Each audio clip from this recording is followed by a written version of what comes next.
It's Little Farmer John. Give me back our pro wrestling like we lived it back in the day. Ladies and gentlemen, welcome to Give Me Back My Pro Wrestling.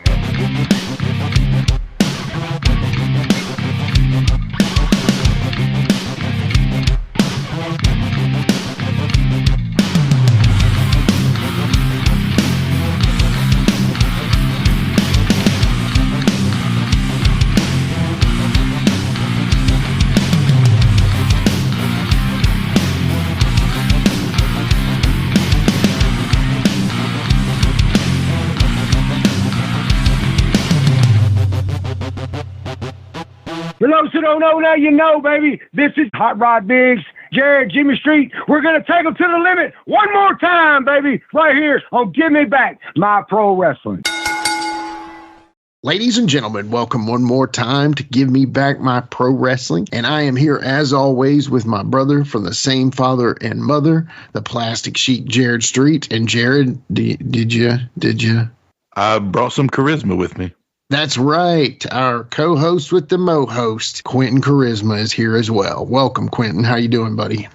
Good. What's up, guys? Not much, man. How's it up in Bowling Green today? It's a little sunny, a little, high 70s. Not too bad. Yeah, not too bad. Nice fall day. Yeah. Yep. Yeah, I kind of am getting, I'm like, man, what's this 70s and 40s at night and 70s during the day, 40s. And it's like, it's almost too hot to just do the windows open, but it's too, you know what I mean? Like you can't get a good blend in the house. But anyway, yeah, I like my house ice cold anyway. So I'm always, at the thermostat. So it's like taping it down. Yeah, keeping her down, locked. Yeah, I'm the opposite. I'm the same way. I gotta have it. I gotta have it cold, man. I'm too old and fat to be sweating. So. Yeah, me too, man. Insulated. Seriously. Yeah, I don't want to sweat ever in my own home, unless I'm doing something that I have to sweat. But other than that. It doesn't seem right. There you go. But anyway, we got a cool show today, man. Little Farmer John, or Jared has got me saying Little Parmesan, but Roger Calvert, very cool dad show. Joke there, sorry. Yeah, dad joke. Insert dad joke. But yeah, man. So what do you know about Roger, Quentin? Oh man, I've known him for a while. I mean,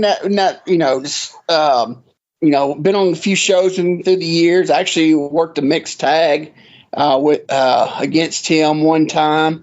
I never really close because they didn't the little guys, they didn't stay in one. They traveled a lot. Different. They come in. They do one show, be gone, and see them next. A year later.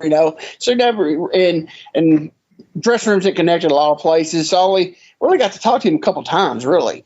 Right. Because they were kind of like the women, right? Basically, a guy would say, I need two women. And the women would probably travel together just like the little guys, and they're traveling partners. And it's like, I need two guys. Well, that's a match. Bring them in.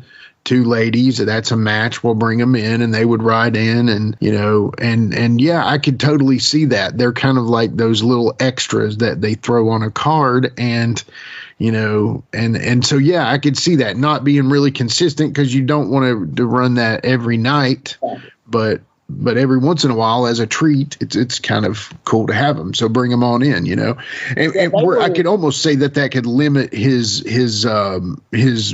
amount of people he worked though, because him and Danny, I'm sure, were married for a long time, Yeah. But that's like, actually they were more rare than the women. Right. Right. Yeah, you see the women a lot more around, this area than you would see them. Yeah. And Roger and Danny were the two mainstays that we would get down here. And then, every now and then you get Chief Little Lone Eagle.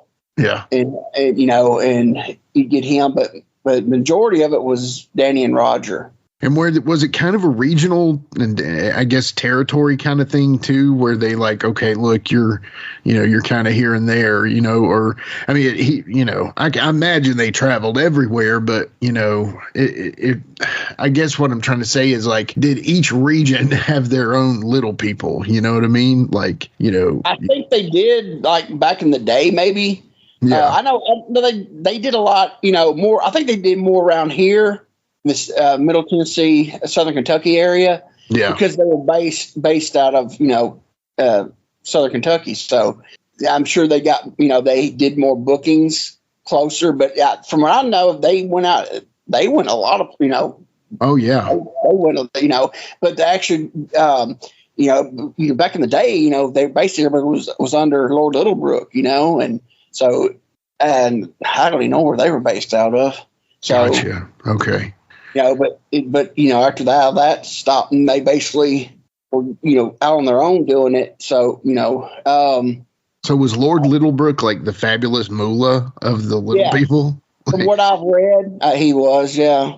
Okay, but I heard he was a better person. Okay, that was the second question I was about to ask. From what I don't know. I personally, I haven't actually talked to one of the guys that worked for him. Yeah. But from what I've read, he was better than what Mullah was, Yeah. Yeah. I know Debbie Combs told me, she was like, well, my mom said, don't go to Mullah, do anything you can to not work with Mullah. And her mom kind of looked out for her, but, she did not want to go work for Mullah because basically, they didn't get anything. Like Mullah took their money and, she provided them with a place to live, but she charged them exorbitant amount for rent and all this stuff. And so essentially, even though she was paying the money, she was getting it back on the back end anyway. I saw a story, actually, that was Alani Kai actually told the story. I didn't ever heard this, that Mullah had a restaurant and she made them work in her restaurant. Wow. Man. I'm like, gosh, that's just that's indentured servitude almost, Yeah. It's like, man. And none of the girls got over as much as her anyway. I mean, maybe Sherry and, I know Wendy Richter had her moment, but that got killed. So interesting, man. I mean, there's some darkness in this sport we love, right? Oh, definitely. Absolutely. Is the dark side people, did they ever do one on Mullah? Yeah, they did. I think that was first season, actually. Okay. Maybe second. Mm-hmm. Yeah. Maybe second season. I can't remember. Yeah. It's a pretty good one. Yeah. Yeah. It didn't paint Mullah in the best light, though, but let's just, No, and some people have disagreed with some of the stuff they've said. So, right. Who knows if. Yeah. Well, that's everybody. I mean, everybody has their, fans has their people in their corner. They, that work, that we work with them or work for them, whatever. So that's like everybody. You have the ones that, will actually bury them, and then you have some who will stick up for them. So, I mean, that's with everybody. No matter how if they were a good person, if they were just the lowest of the low, you're going to find a few people that will stick up for them. Yeah, definitely. Well, I love talking these old stories, man. And of course, we have Roger on the show today, so I'm excited about that. But unfortunately, we've lost another of our wrestling family with Jim Hoot Gibson. He was the pride of Lebanon, Virginia. Had a hardware store, wrestled for Gula's some, wrestled mostly for the Poffos, and then, the Outlaws of his time. But a lot of fun. I had a pipe dream of hopefully getting him on the podcast, but the more that I heard about his health situation, unfortunately, I didn't think that was ever going to happen. He had a Parkinson's. I think he was having memory issues. And I just think, time has really done its number on poor Hoot. But man, it's crazy. So many people have, talked about him since his passing. And, but we definitely, any of his loved ones or people who enjoyed watching Hoot wrestle, we definitely send our condolences out there to them for sure. Yeah, it's he was one of Ronnie Garvin's best friends. I know you got some questions into Ronnie when you had him on the Wolfie show. It was great to hear that. And, a lot of people remember him from being, I think he was head of security at the Bristol Mall in Bristol here. So it was, people would see him there. And I have memories in I guess they're real. They feel like they're real to me. I have memories of seeing him at the mall. Now, did I remember who he was? And I probably didn't, but I was pretty young probably when all that. So, but I'm sure Uncle Duel probably was cutting up with him over there. I probably remember seeing that or something like that. So. Yeah, and I mean, I remember stories of our Uncle Duel. I know he said he went hunting with him at least a couple times, which that was not uncommon for my uncle to do, especially with people he knew. But I do remember seeing him at the mall, and I remember feeling like I saw him at Walmart. And if it wasn't in a security job, it was just as a customer there. But I don't think I know that we never saw him wrestle, unfortunately. But we. I think he had kind of been wrapped up a little bit, or very limited time in the business. Well, probably when the Poffos went out and Randy was, in the biggest of leagues. It probably. Yeah. Yeah. But anyway, God rest Hoot Gibson, and, hopefully, you're in the big ring in the sky, brother. But seriously, we do send our condolences out, and I just hate it. We never really got to pick his brain, unfortunately. Like you said, I got to talk to different wrestlers about him. George Weingroff knew Hoot well, but Ronnie really knew him the best. Ronnie, I think, visited with him at least once a month. And there's a funny story, and that Ronnie was there. He said he didn't think he had much longer to go. And Ronnie asked him, he says, "Does anybody else come by and visit you?" And Hoot says, "Yeah, Ronnie Garvin comes by and sees me sometimes." And, you got to laugh at that stuff, man. It's he's telling that to Ronnie Garvin that Ronnie drops by and sees him. But, anyway, I'm sure he's like I said, he's in the big ring in the sky with all the other, all of his Poffo buddies, and, seeing all of his buddies he hadn't seen in a long time. And that's all we can hope for. But anyway, rest in peace, Hoot Gibson. And, I don't know. I don't think I have anything else. I hate to go right into this, but I think we need Roger to cheer us up. Yeah, Roger. Yeah, he'll make us laugh, I bet. Yeah. What do you say, Quentin? You ready for that? Yeah, let's do it. All right. We'll be right back with Little Farmer John after these messages. With new, gentler scented Clorox disinfecting wipes, clean finally smells as good as it feels on everything from lamps to ceiling fans. Even on your kid's toy shark. Oh, ouch. Clorox disinfecting wipes, now available in crisp lemon. Find it on Amazon.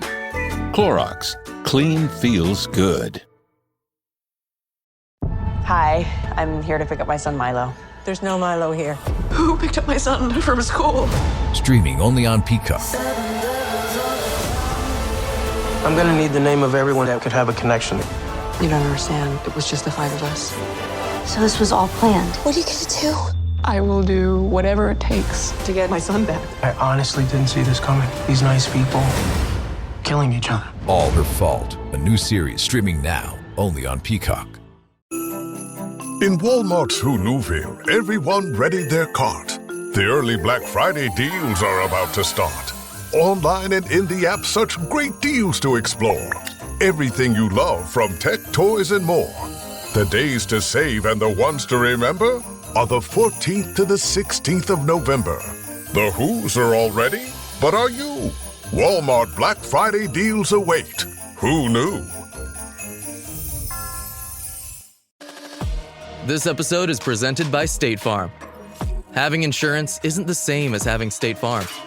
It's like needing the protection of an offensive guard on the football field, but getting an elementary school crossing guard. Sure, they're both guards, but you can only trust one to keep your quarterback safe when the game is on the line. So don't settle for just any insurance when there's State Farm. Like a good neighbor, State Farm is there. Are you a pro wrestling fan? Well, stop by Captain's Corner, where you can get autographed photos, cards, magazines, and figures from all of your favorite wrestling superstars of the past, present, and future. You'll also be able to participate in live signings in the weeks and months to come. Make sure to stop by Captain's Corner on Facebook and give us a holler. Remember, cheers to the working man. All right, we are back with a very special guest today. And once again, I've got my brother, the Plastic Sheik. We've got Quentin Charisma here. This is an awesome show today. Very excited about this one. The history this gentleman has in pro wrestling is awesome. I mean, he's done a little bit of everything from the Indies to the Outlaws to the Memphis to the WWE, but I'm going to shut up and let him tell it. Today, we have a very special guest today, and his name is Roger Calvert, a.k.a. Little Farmer John. Roger, welcome to the show, buddy. Thank you for coming on. Glad to be here. How you doing today, man? You doing all right? I'm not too bad. Doing good. It's cool outside, so I'm staying in the house. So I don't blame you. Stay warm. Crazy weather, man. Yeah, no doubt. Where are you roughly? Where am I? I am in Butler County, Kentucky. Butler County. Okay, gotcha. Yeah. You ever run into Jamie Dundee or Wolfie D up in that area? Not forever. Not in forever. I used to see Jamie every once in a while, but I haven't seen none of them forever now, you know. Yeah.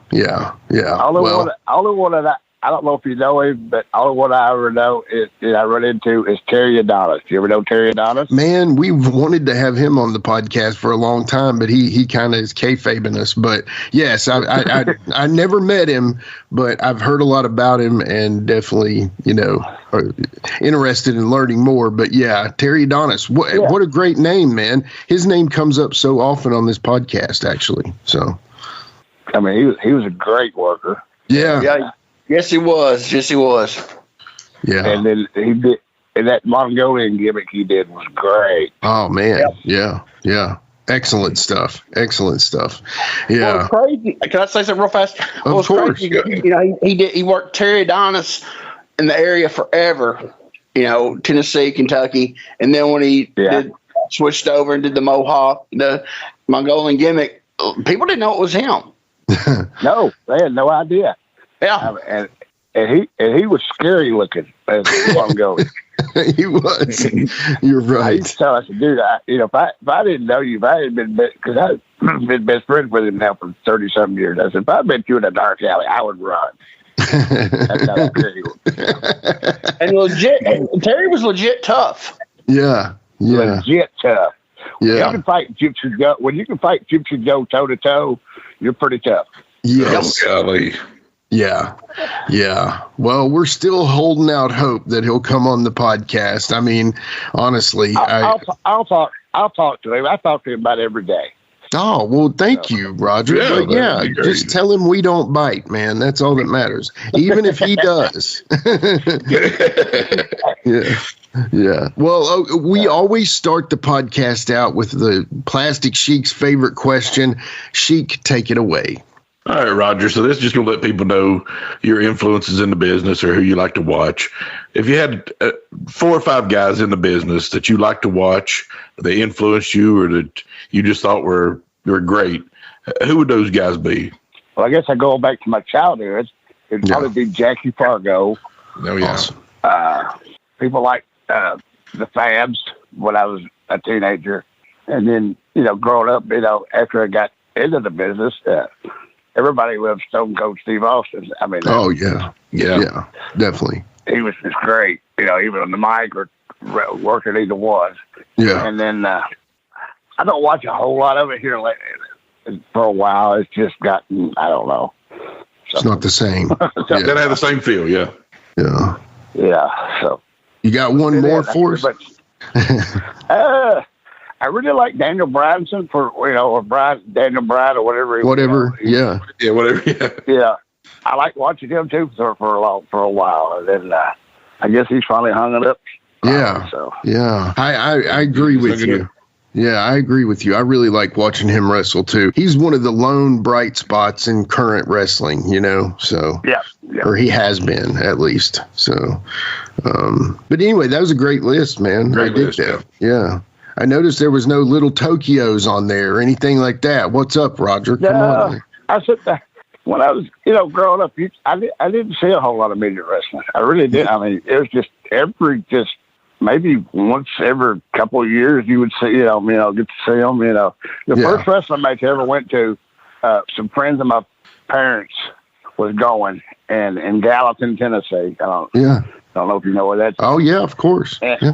And they was wanting to take me, and they was like, "Why you won't take Roger?" Because I was only like 5. Okay. Like, well, there's 2 midgets going to be there, and we didn't know if Roger's ever seen any other midgets. He was like, "Well, ask him," and I went, and that was it. That was hooked. That was it. Well, yeah. So you're leading me in a good path there. So tell me about your younger days. I think I've been stalking you online, Roger. So I apologize. I know a little bit about you. I think you went to Westmoreland, correct? In school, Westmoreland High School. Yep. Yeah. Just a little bitty spot in the road town. And were you born in Nashville? Were you born? No, I was actually born in Scottsville. Okay. Gotcha. Yeah. Well, tell us about your childhood, man. I want to hear something. I just growed up, I played Little League baseball, and then just played it with all the kids, and then I was in the marching band for 3 years, and then kind of got burned out on it. Yeah. Started hanging out with the football players. I got taught how to tape ankles and knees and wrist and everything else, and so I graduated. Then. As soon as I was already wrestling before I graduated. So, how did that? Well, yeah, go ahead, Quentin, take it over here. All right, before I can say something real fast, I'm going to throw something in there.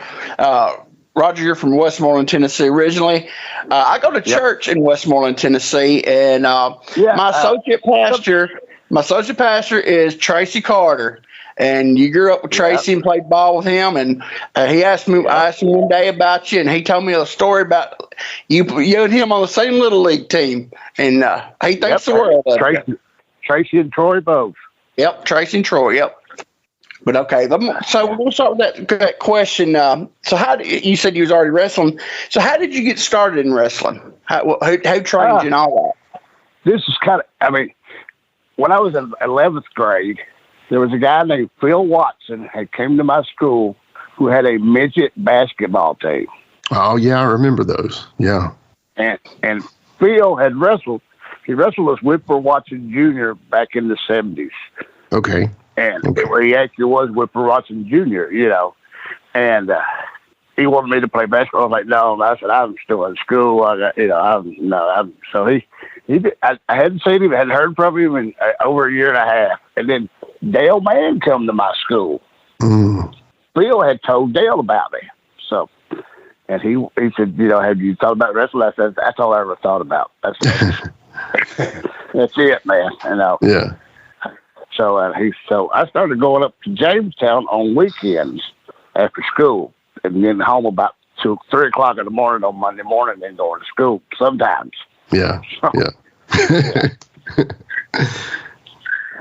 Okay, Roger, there's another part of this question. It's a good friend, Steve Bowtie Bryant, told us that Peter R. Miller, known as the Mongolian Mall. Peter R. Miller.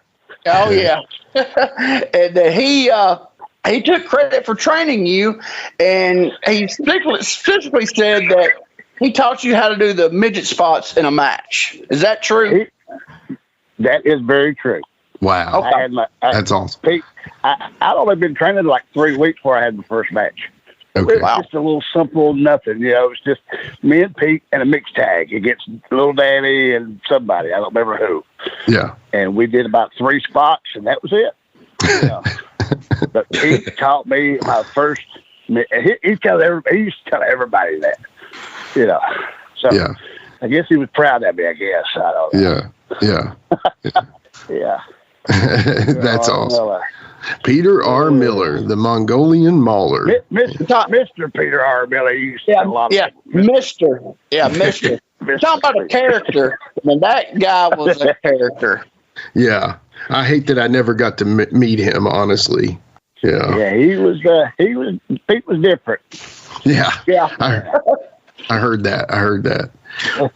What promotion was that first match for? Was it any certain promotion or anything, or? It was Dale Mann's MWA out of Jamestown. Okay. Very cool. Very cool. And it was, it was at the Continental Inns in Lexington, Kentucky. The building's not even there anymore. So it used to be a big hotel up there. So. Oh, okay. Yeah, that's very cool. All right, Roger. On August the 19th, 1989, you did Memphis TV. And this is what confused me until I actually watched the clip Jimmy sent me. You worked as Little Road Warrior. And everybody knows. They was going to take Danny, and somebody was like, no, y'all better not use Danny. So it had you actually had a match. You actually had an interview and a match. You and Master of Pain, which everybody knows later on was The Undertaker. Yeah. Y'all worked T.D. Steele and Tim Hall. And the match is on YouTube out there, so everybody go look at it. I know, y'all were advertised. Actually, the YouTube version that we watched was the Evansville feed, and that seems like that's the most thing that's on YouTube is the Evansville feed. So you get all the Evansville cards. So on that, for some reason that month, Evansville. They ran Owensboro instead. I guess they were doing renovations to the old Settlers building there. And I remember working at Owensboro for a little bit. I didn't know why, but they was running the Wednesday night Evansville, so they took it to Owensboro, which is like 25 minutes down the road over the bridge. Yep. So it has you working that Wednesday night. It was advertised you to work Bill Dundee. Yeah. Okay. So, do you have any memories of working Bill Dundee? And did y'all go around the loop with that match, you and Dundee? Yeah. Yes. They had, y'all remember Ronnie P. Gossett? Oh, yeah. Yeah. They had done something where Ronnie P. was promoter of the week or something or another. Yeah. And he had all these goofy, crazy matches. It was, like they had the Blackbirds and Wildside Chris Champion against the Rock and Roll Express, and then they had a bunch of just weird string matches, and then the next week they kind of inverted it, and it was Lawler's supposed to have been, and then they did it something different because the next week it was me, Danny, and Dundee against Master of Pain. Yep. So that was actually the next lead-in question was, the next week on the Evansville feed, you didn't have a match, but they did list that match. So they switched. I know that, they did the Gossett was the promoter for the week, and then they brought it back to normal, and they changed up everything because I remember they actually did this match, and then they did the next week it was the Rock and Roll Express against the Blackbirds and Wildside, but they had their legs taped together. Yeah, legs taped together. So they kind of reversed the whole gimmick of Gossett, and they turned everything against in the next one. So was there any explanation on why they turned you babyface, and actually why they let you go to Farmer John instead of keeping the Little Road Warrior? What was the deal with that? Well, Danny's name was Little Road Warrior. Right. Yeah. And then they was going to take him down there the first week, and then somebody said, "No, y'all don't need to be used to Little Danny," and because he has a tendency. I love Danny to death, but he has a little tendency to be a little silly. Yeah. Oh yeah. Okay. To be nice, silly. I've heard that. Yeah. And so they said, "Well, we'll just put Roger under a mask and call him that, since we already got it advertised." So. Well, I got a quick question. Whose hood was that you wore out there? Was that yours or was that somebody else's? Mask? I can't remember whose mask that was. Okay. Yeah. It was a cool mask, man. Actually, I liked it, the way that it looked. It kind of almost had that Texas Hangman look, but it also had like a eagle. That's what I was supposed to say. Yeah, but yeah. I said I don't remember who had that mask, but hey, Roger, I got a question about. You're talking about how they had Danny booked, and they kind of said that they didn't really trust Danny. Okay, so the second week they actually brought Danny in. Okay, I noticed on the cards that Dale was on the cards. So did they? Yeah. Trust it with Dale to control Danny? Is that why they brought him in? Exactly. Dale to control him? Okay. Exactly. That was it, man. Because Yeah. I mean, I've heard some incredibles. With me being the co-host on the Wolfie D podcast, I've heard some incredible stories about Danny, man. My goodness. I'm sure with Wolfie and Jamie and little Danny together at one time was a...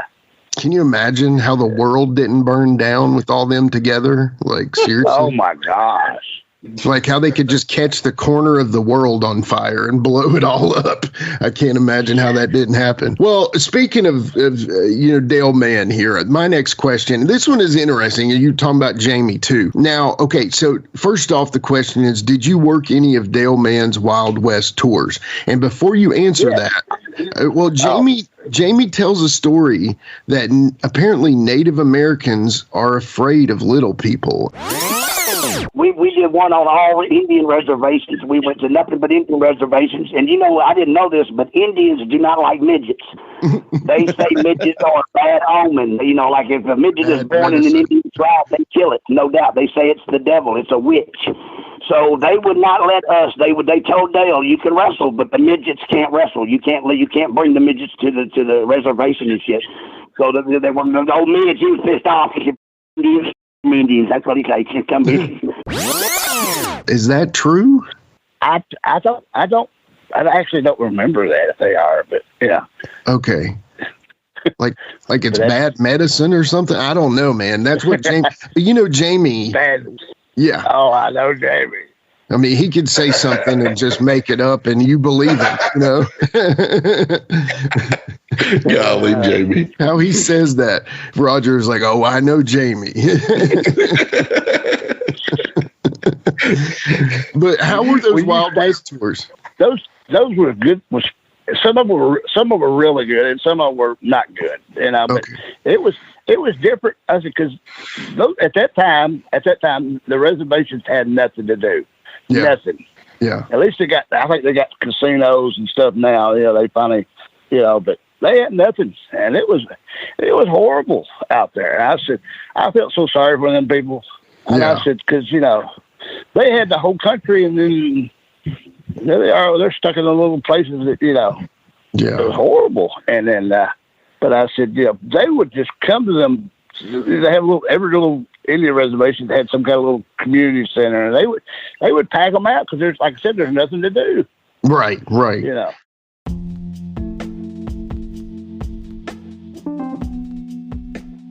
And now a word from our sponsor.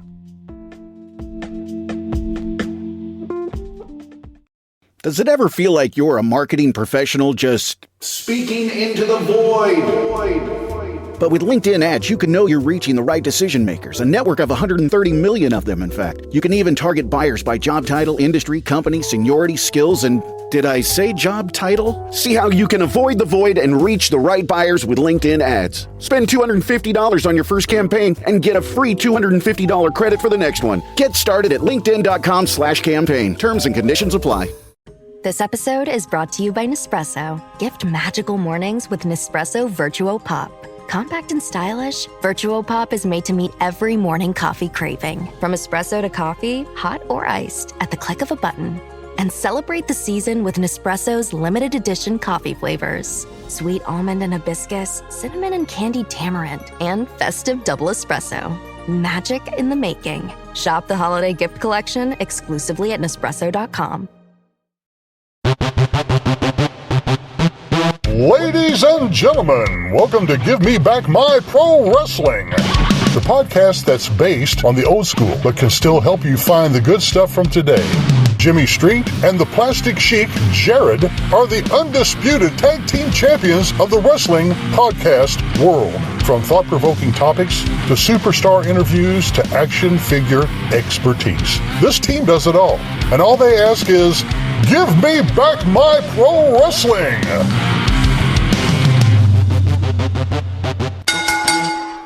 Every other Thursday, wherever you listen to podcasts. Good morning, Crust. It's a great day to be a bread brother. Ugh, mornings are not my jam. Or jelly. Oh, come on. Stop loafing around. I just woke up feeling hollow inside. Just grab one of the new Morning Uncrustables sandwiches, like Bright-Eyed Berry or Up an Apple, filled with 12 grams of protein and tons of deliciousness. Crust, what are you eating? It's just granola, not even yogurt. No crust, no fuss. Uncrust your mornings. Purina believes no one should have to make the impossible choice between their own safety and their pets. But nearly half of domestic abuse survivors delay leaving because they can't bring their pets with them. Through the Purple Leash Project, Purina is helping create more pet-friendly domestic violence shelters so survivors and their pets can escape and heal together. Visit Purina.com/purple to learn more. How far out did you all go? Do you remember? All the way to Idaho. Okay. Gotcha. Yeah.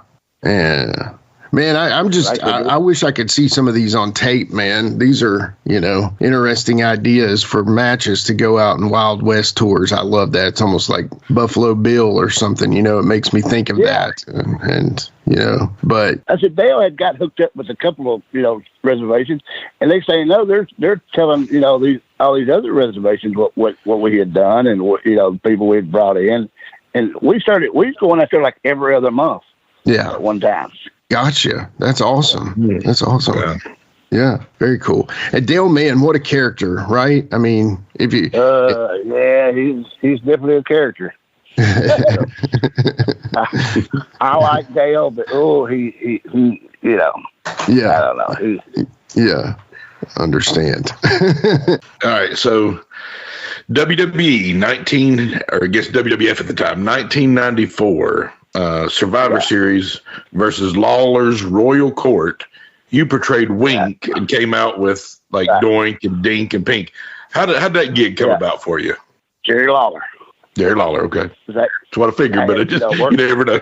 Worked Memphis many times, and that's not. I mean, it's a good place to get, I guess, some recognition, but it's not a great. At that time, it wasn't. The money wasn't good because you got a lot of miles going from here. You go to Memphis twice a week, and then other places, and the money was decent at times, and at times it wasn't. So I guess I was home one day, and then Lawler called, and he's like, "Well, actually, Randy Hales called, and he said Lawler wants to talk to you." And I thought, "Oh my God, what?" So I get on the phone with him, and he's like, "Hey man, we got this idea," and I was like. He was telling me, and I said, "Okay, that sounds good." He said, "Okay." He said, "You want to do it?" I said, "Well, yeah." He said, "Okay, give us a couple of hours." He said, "Some woman will call you and get your. You got somebody there who can measure you?" I said, "Yeah, I can get somebody here to measure me." And she said, "They'll call and get all your measurements so they can start working on your outfit." I said, "Okay." So that's what happened. So that's awesome. Yeah. How was Matt Bourne to hang out with? We didn't have Matt Bourne. We had, was it Steve Kerr? Phil Apollo. Oh, Ray Apollo. Yeah. Ray Apollo. Okay, gotcha. Ray Apollo, yeah. Ray Apollo. But I had went on the overseas tour with Matt Bourne. Oh, okay. So okay. Well, after that, so. Yeah. So, and was he working Doink overseas? No, we was in South Africa, and he just worked with Matt Bourne, Okay, gotcha. I know he worked kind of as that clown afterward or something like that too. Yeah, that evil looking clown or like evil looking Doink. I mean, like Doink without maybe just like a little face paint or something like that. But So I know that Dink was Tiger Jackson, right? That was who he was. Yep. Who was Pink? He was a guy named Rick, and I have no idea who he was. Okay. I think him and Louis and all them was. They all lived in Massachusetts or that area. Yeah.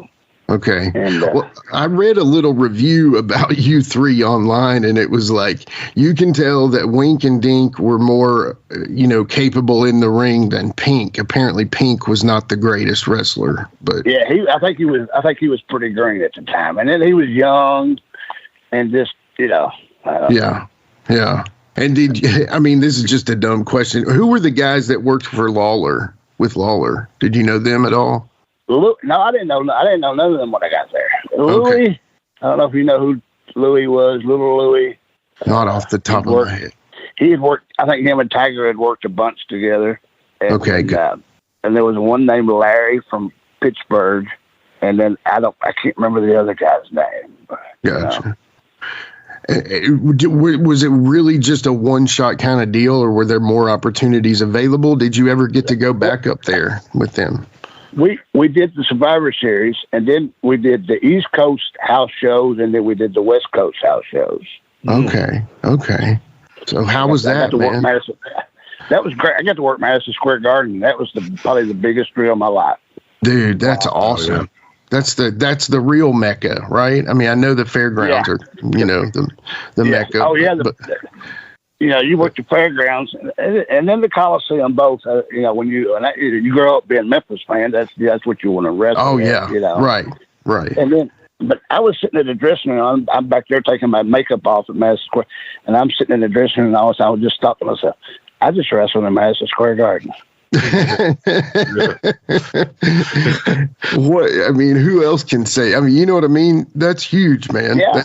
That's the greatest wrestling building of all time, maybe, so. I just kept thinking at times, I just wrestled in Madison Square Garden. A little grown up kid from Westmoreland, Tennessee, a little bitty spotter, is in Madison Square Garden, Yeah. So. Did you, go for it. Hey, so you said you got to do the East Coast and West Coast. Okay. After that was over, did they ask you to turn in the gimmick, or did they tell you you could keep it, or what was the deal with that? I kept it. They never did say nothing. I still have it. So really? Yep. Man. I bet you played up on gimmicks, didn't you? With that gimmick? Yeah, a little bit. I at times I would still, go out there and push them, and sometimes I wouldn't, because I did it, down like for what's Freddie Morton's town, Columbia. I think I worked Columbia for him as that gimmick. There's a couple other little towns down through there. Yeah. I just hated doing the makeup. I bet that's brutal, man. Yeah. So Roger, how was like the not specifics exactly, but like, was the pay good, and was like the cater? I've always heard like from people we've had on in the past that like the catering when you go to like WWE was like amazing compared to anything else you'd ever seen. You do TV tapings and stuff. They want you there like at noon, and the TV don't start till 7, so you got 7 hours to do nothing. Except I had to get makeup on, but other than that, that was it. You're just sitting around all afternoon and eating.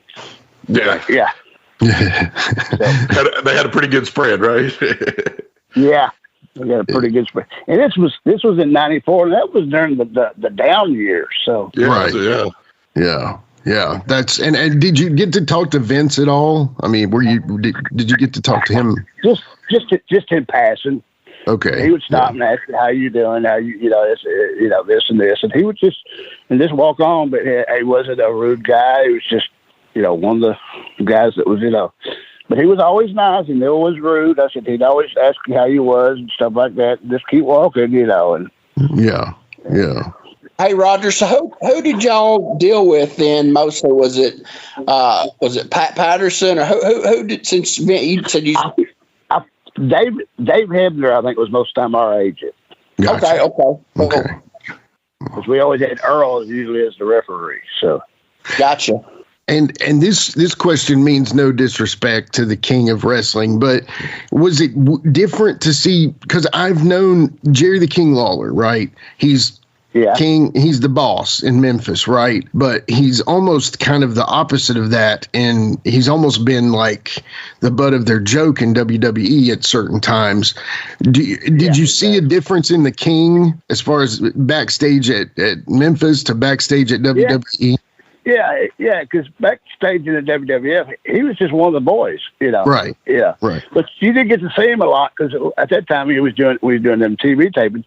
He was on the commentating team, so you wouldn't see him a whole lot. Gotcha. Okay. To me, him and Vince at one time was the best commentating team they had. Cause, I agree. Like I said, he was the butt of the jokes. Right. Right. Yeah, no, that's a great point. I do, I always liked when Jesse the Body and Vince were together too. I always enjoyed that. And then you had Bobby and Gorilla, but yeah. And then of course everybody thinks of King and JR, but you're right. King and Vince were a great team there for a while, man, because he let King kind of go out there a little bit and I guess King really kind of replaced Bobby the Brain basically. So, but anyway, yeah. At Burger King, when it comes to value, you make the rules. Introducing the U Rules of Value. And U Rule number 1, you choose food you actually want. With 7 tasty options, you can have it your way. Try the $5 Duo or $7 Trio. From BK Classics to Fan Faves. Choose your deal. Price and participation vary. U.S. only. No substitutions. Restrictions apply.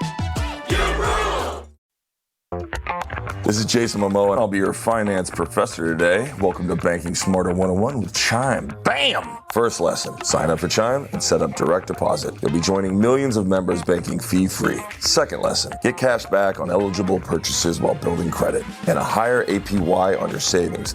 That's how you bank smarter this season. Fa-la-la-la-la, class dismissed. Join Chime today. Chime is a financial technology company, not a bank. Banking services and a secure Chime Visa credit card provided by the Bancorp Bank N.A. or Stride Bank N.A. Members FDIC. Optional services and products may have fees or charges. Details at chime.com/fees-info. With a qualifying direct deposit, earn 1.5% cash back on eligible secure Chime Visa credit card purchases. On-time payment history may have a positive impact on your credit score. Results may vary. APY means annual percentage yield. Learn about credit building and more at chime.com. Experience a membership that backs what you're building with American Express Business Platinum. Unlock over $3,500 in business and travel value annually with statement credits on select purchases from brands like Dell, Hilton, and Adobe, and other benefits. American Express Business Platinum. There's nothing like it. Based on total potential value of statement credits on select purchases and other benefits, enrollments required, monthly and other limits and terms apply. Learn more at americanexpress.com/business-platinum.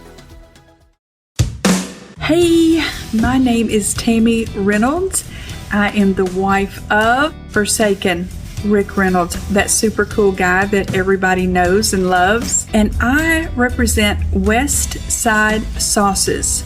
I make sauces, I bottle them, I seal them, I sell them. I have a hot honey sauce, I have a sweet sauce, I have a hot sauce, I have a white sauce that's so yummy, you can use it on everything.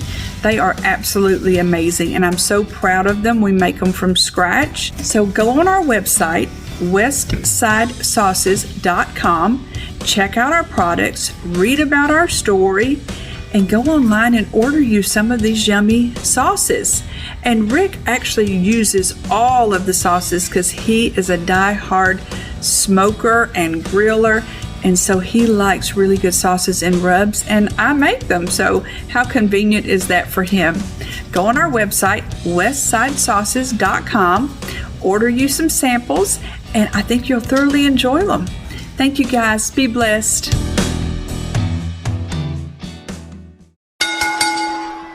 Well, I've been thinking about how to ask this question, this next one here. And this one was told to me by a good friend of the show, Shane Morton. And oh, God. So I'm going to lead you into it, but I guess let's start with this. So why did Cousin Junior have to shave his beard? Hmm. Do you know who I'm talking about, Cousin Junior? Yeah, Atlantic King. He worked. He got started with Dale Mann. Yeah. And apparently there was a lady of the night, possibly, that maybe caused his beard to need to be shaved. Any of that coming back? Oh, wait. I think I know what you're getting at now. Yeah. One night we was out, and I'm pretty sure we was out west. Okay.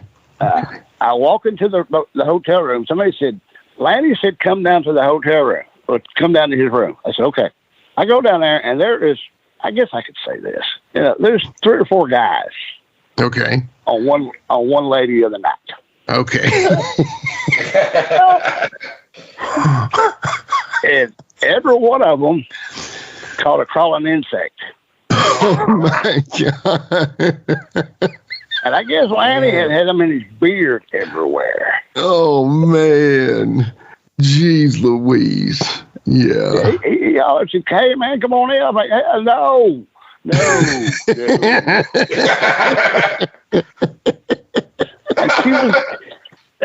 She was a big old girl, big girl. Plenty of and space. On one boob, she had sweet, the tattoo sweet, and the other one on the other said sour. Oh my Oh my gosh. Oh my gosh. Well, okay, so apparently it caused poor cousin Junior to have to shave his beard, though. Is that correct? Yeah, because he had him in his beard everywhere. Yeah. And that was part of his whole gimmick, right? I mean, he was a hillbilly, man. So, you got to have the beard. I guess he had good testosterone, but it didn't take long where it grew back pretty quick. So. Okay, it came back in. Yeah, he's one of those guys. I get it. Yeah. Well, I do want to kind of lead into, because maybe I was told that, the one that sounded the alarm was Midget D, was Danny. He said, hey, he's got crabs. No. This is the funny part. Okay. They are all of them, 3 or 4 of them, and then I don't know what Danny kept playing with her boobs. Okay. And she's on all 4. Okay. And every once in a while, I was just sitting there watching. I was standing there watching. I wasn't going to stay that long. And finally, Lanny hollered, "Hey, quit touching my balls!" Oh my gosh.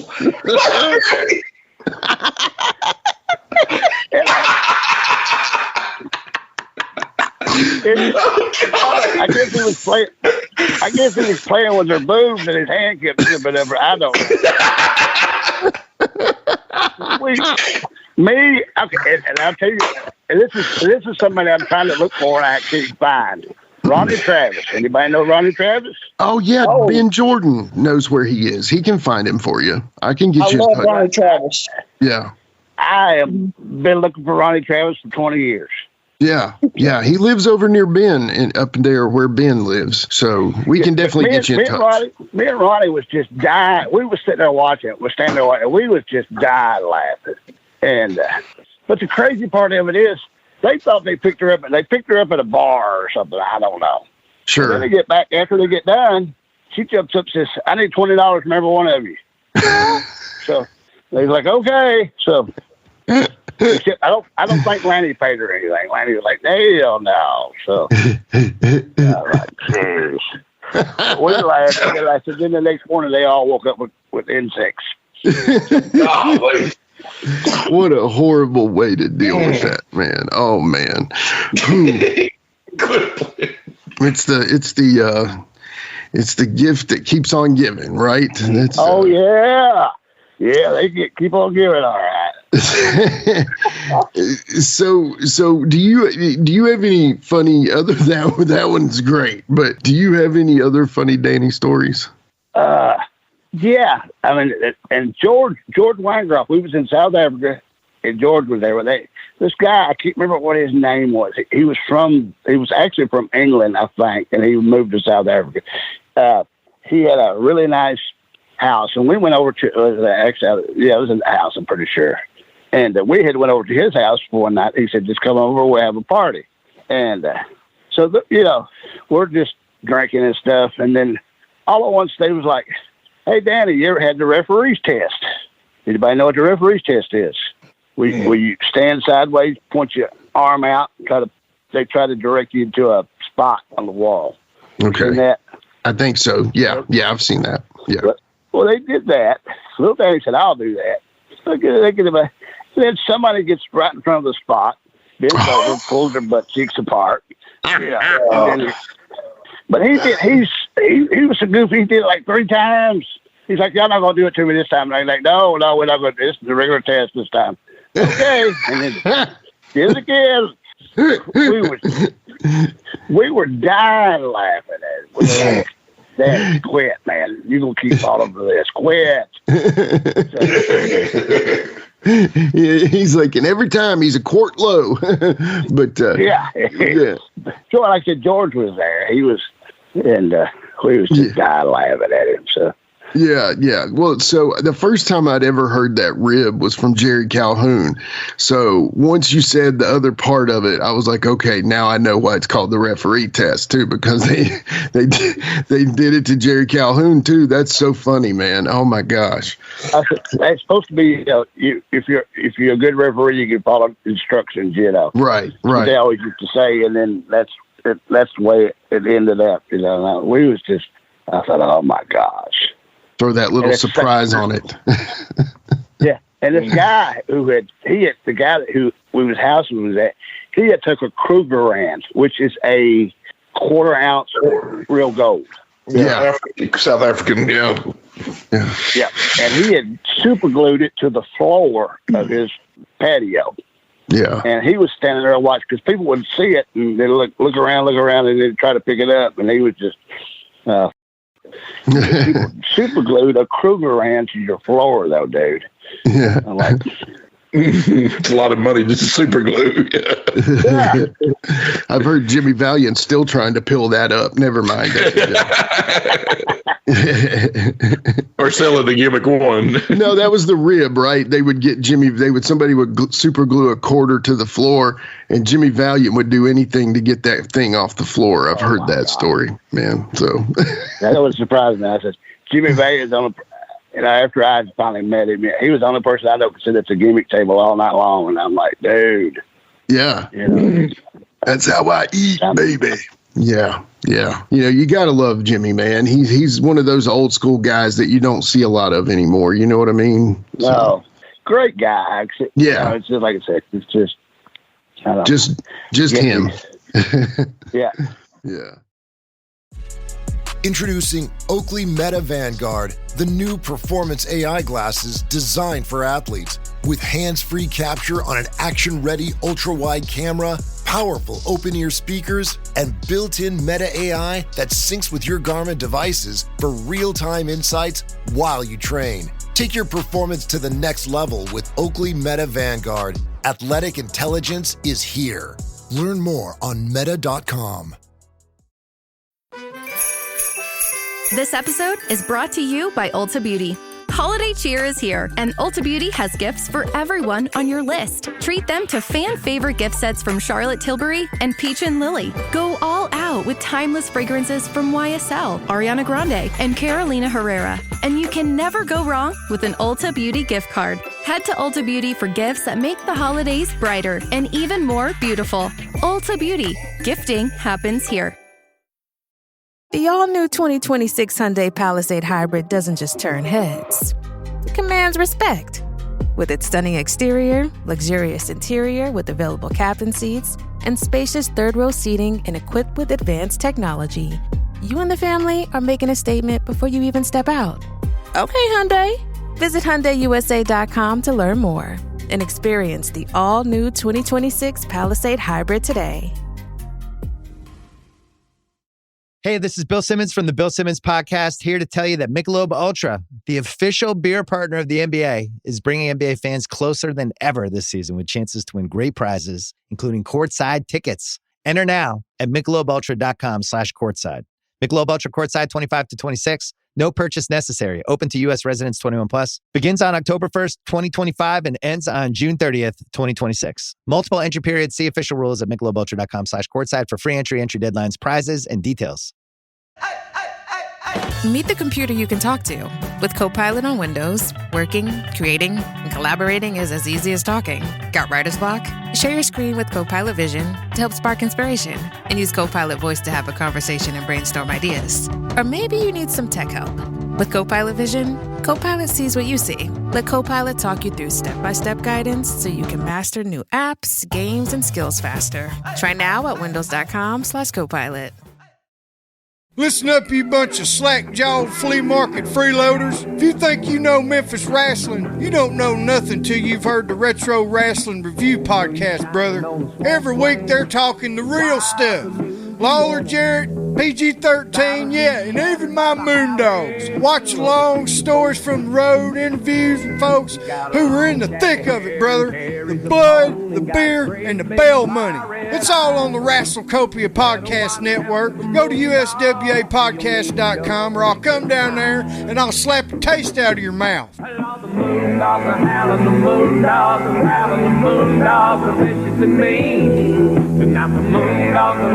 Trouble, and you can hear it in their scream. So stay out of the swamp, 'cause the full moon is shining big and bright, and you might run into a moondog and meet your biggest fight.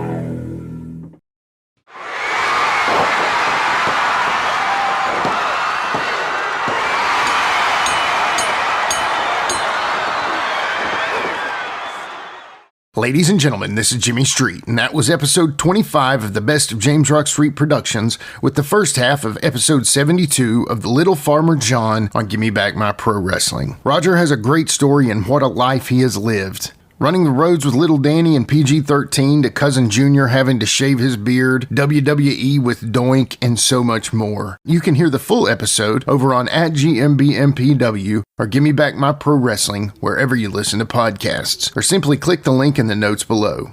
We hope you've enjoyed a look back in the archives of James Rock Street Productions. Check us out next week to see what else we have in store. Until then, follow @GMBMPW and @JamesRockStreet everywhere. Peace. With a tear in my eye, this is the greatest moment in my life.